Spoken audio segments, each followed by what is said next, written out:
Nasi gudangan. Inilah yang paling sensasi dari nasi bungkus, tentunya dengan lauk pauk atau sayur mayur gudangan. Seperti apa gudangan itu?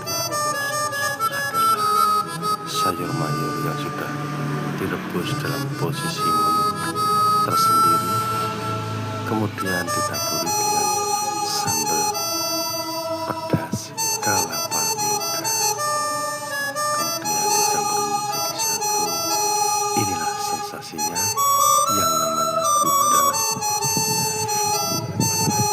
Inilah sensasinya dari pesonanya kuliner Indonesia yang tiada tara. Spesial untuk sobat-sobatku semuanya.